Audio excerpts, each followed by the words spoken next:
Hey, Tony Carousel on New Haven Independent Newsbreak, August 25th, 2023. So, a few different things going on this week. Of course, the biggest news being Chief Hammond resigning. And I'll have more on that in the story for this coming week's paper.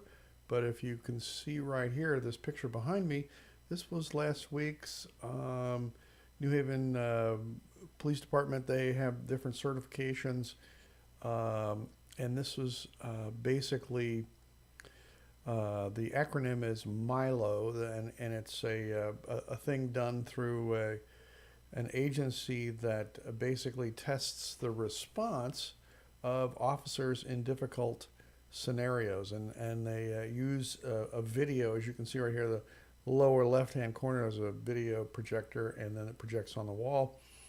And then you have a whole bunch of different scenarios. You can see right here in this one right here. It's a family dispute that an officer has been called for a domestic violence possibility, and so the officer has to demonstrate certain vocal skills in terms of talking to the various subjects, and of course, the person presenting this from this certification agency essentially judges each of the officers on their responses, and whether force is needed, or like in this case right here, where he has to essentially make known the different things that have to happen.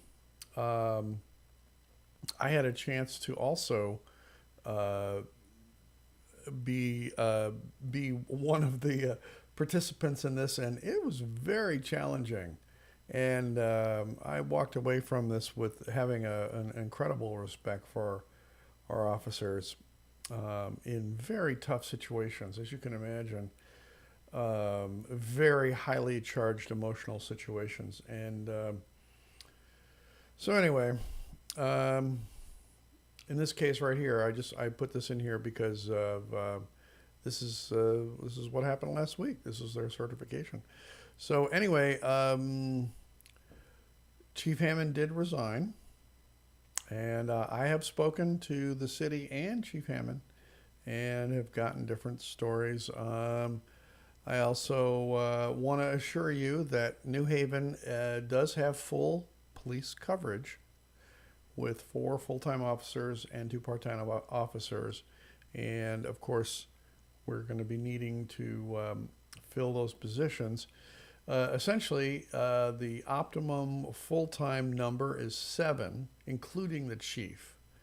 So, so we'll need 3 more full-time officers, and in terms of, especially since our police officers are subjected to very, in some cases, some very difficult situations.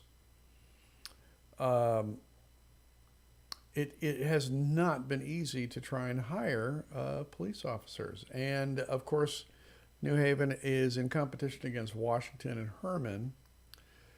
So, some people might feel that, that it's, just perfectly fine to um, be so critical. But in the case of, of our officers, the different things that they're exposed to are not easy. Anyway, I know several people had problems that did not care for the chief.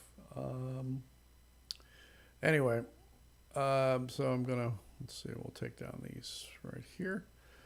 I also had some criticism of my coverage, and I want to assure you that I'm trying to do the best job that I possibly can. I think that if you,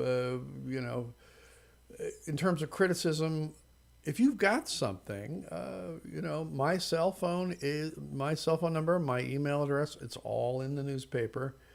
But here it is right here too. I do not appreciate people claiming, judging my journalistic integrity based on hearsay. If you've got hearsay, that's not anything to report on. If you've really got something, if you've got some facts, you can call me. And also, I am one person. The Missourian doesn't have a broadcast. The Herman paper doesn't have a broadcast. I put this out here essentially as a little service. This is over and above what the paper, in terms of the independent news, they don't require me to do this broadcast. This is a service to the community. So I try and do the best job that I can, and I try and walk a fine line. And if you've really got something, give me a call. There it is. And if you don't, if it's all hearsay, why don't you try doing something good for New Haven instead of always feeling like you can complain about something? New Haven could sure use it. New Haven needs some rebuilding and some healing. So anyway, so there it is right there. Call me. But otherwise, if you're going to complain about me and you're going to put things in the, Facebook, social media, whatever, I find that to be pretty cowardly. If you can't talk to me, then why criticize me? Talk to me first. Okay. Also, as I was driving around this afternoon, I noticed this, and so I post this just to show you two different things about this particular situation. And as you can see, they're on the labels on the tops of these recycle containers. It posts different things that you can put in the recycle container, even though this wash basin might be like some kind of plastic. It doesn't really fit. It's not what you'd find on top of the plastic, in terms of recycle. So I doubt that they picked that up, So if the person that put this out there, put it out there right by the curb thinking, oh, yeah, they're going to pick that up, especially since it's popping out of the top of the container. That's just not going to work. So I'm not sure if they picked that up. I certainly doubt it. Also, another thing about this is that it's put too close to that telephone pole. So if you've got, your recycle containers, your trash containers, be nice to the drivers, in terms of, for them to be able to get it, because you've probably seen that claw that reaches out and grabs the containers and allows them to dump it into the receptacle on the truck.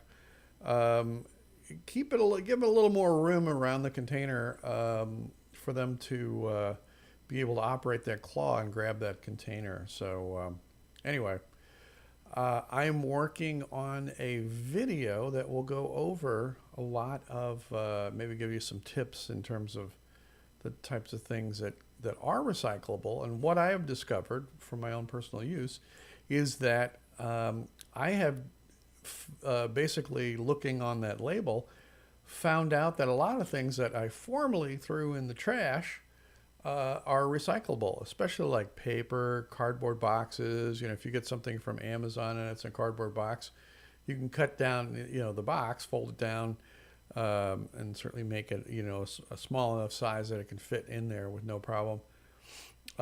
Plastic bottles, different plastic food containers, as long as they don't have, it doesn't have like a lot of food, because a lot of times you'll get like a sandwich plastic food container, and it doesn't have, like greasy, because they ask you not to use greasy pizza boxes. So the whole idea is to keep it, the materials relatively clean. It doesn't have to be perfectly clean, but relatively clean. So anyway, I'm working on a video to try and give you some tips to as far as what to put in recyclable and best policies for that kind of thing. Okay, let's see. And also, a couple more things to do for this weekend. If you are into pickleball, like a lot of you are, lots of folks, lots of my friends at the Y in Washington. Let me zoom in on this here. If you wanted to, I bet that QR code, you could probably scan that QR code with your phone right off the video here. And you can get more information if you wanted to join in this pickleball tournament that's in Union. So a shout out to my friend Diane Brunworth, who has become a pickleball fanatic from the Y. Also, another thing happening this weekend, tomorrow, Saturday, food stock, 5 to 10 at the farmer's market. The admission price, as you can see right here, bring a bag of food or a monetary donation. Here are the bands. Starting at 5 o'clock, Unspecified Railroad Band. I don't not heard them before. Texas Giants. They are friends of mine from Augusta, and so probably many of you have heard them too. And also one of the organizers of this food stock, Odie, the drummer, Patrick O'Donnell, he is in the Texas Giants, or for most cases he'll be playing with them, and possibly also the Bag Lunch Blues Band too. The Widowmakers, I am not familiar with them, but Bushwhacks and the Hollywoods, they are really well known around here. And of course, Bag Lunch Blues Band would be the Washington Blues Society, and they are fantastic also. So highly recommend that. Also, other things going on too. It's the Shakespeare, the St. Louis Shakespeare troupe that is coming to Herman tomorrow. And so if you wanted more information on that, you have to check the Herman Farm, their website or their Facebook page for more information and find out about that. But if you like seeing Shakespeare in the Park in St. Louis, here it is. It's coming right out here to Herman. So you don't have to even drive all the way into St. Louis. You can just go to Herman and then check this out. And that's tomorrow night too. So anyway, one of the things I wanted to show you here are, let's see here. I wanted to find the application here. Maybe this is it. Okay, yeah, there it is. So for my, I'd like to thank tonight's sponsors, which are Astral Glass. And you can see right here, they have coming up September 16th, the Pumpkin Palooza sale, which starts off the season for having these pumpkins. They're special brand of glass pumpkins that they make, which are really fantastic paperweights and great gifts and things. So make sure you take advantage of the upcoming Pumpkin Palooza sale. So anyway, with that, I'd like to thank Gary, Judy, Lance, and Caitlin for allowing us to bring you the news in social media and also in print. And with that, this is Tony Carasellas signing off, New Haven Independent Newsbreak. Thanks for watching.